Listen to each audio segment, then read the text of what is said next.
মানুষের তৈরি সিসি ক্যামেরায় আমরা ভয়ে এই দুনিয়ার কিছু আমরা নিতে ভয় পাই।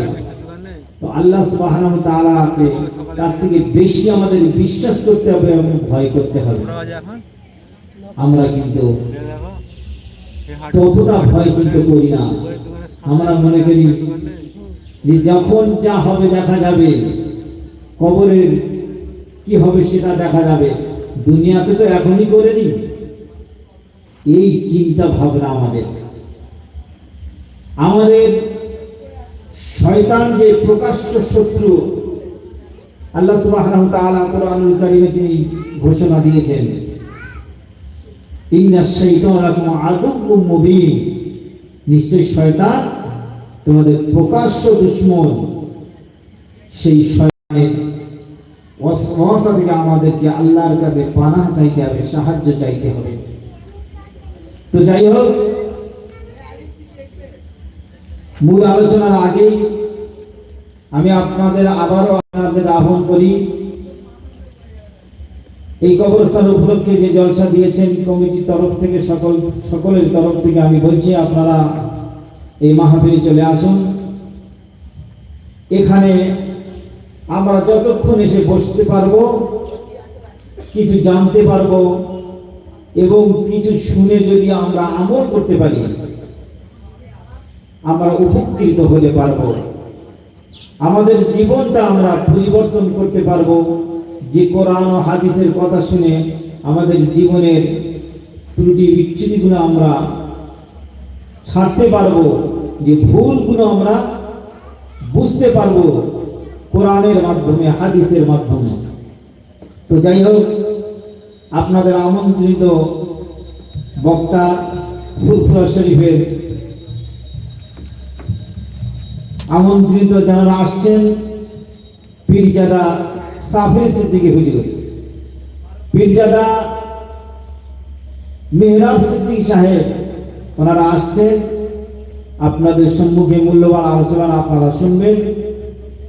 তার আগে যতটুকু আল্লাহ সুবহানাহু ওয়া তাআলা যতটুকু বলার তৌফিক দান করবেন, আপনাদের সম্মুখে আলোচনা করব ইনশাআল্লাহ। আল্লাহ যতটুকু বলার তৌফিক দেবেন ততটুকু বলতে পারবো, তার থেকে বেশি বলার ক্ষমতা কারণ নেই। তাই আমরা এই জীবনটা নিছক খেল তামাশার জীবন। এক নির্দিষ্ট সময় আমাদের প্রত্যেকের জীবন শেষ হয়ে যাবে।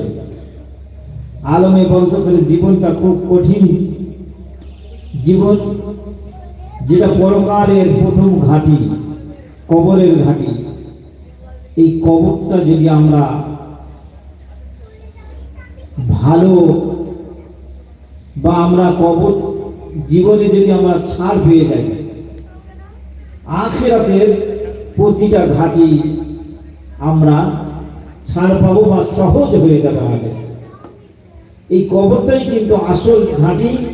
এই কবরটাই যদি আমাদের সহজ হয়ে যায়, বাকি পরকালের যত ঘাঁটি আছে সমস্ত ঘাঁটি আমাদের জন্য সহজ হয়ে যাবে।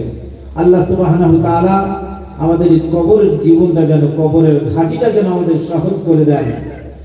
আমাদের প্রত্যেকের আমলনামা কিয়ামতের দিনে আমাদের হাতে দেয়া হবে। আমরা সব কিছু দেখতে পাবো, জীবনে আমরা কি করেছি, গোপনে নির্জনে আমরা যা কিছু করেছি সব কিছু কিন্তু রেকর্ড হয়ে যাচ্ছে এবং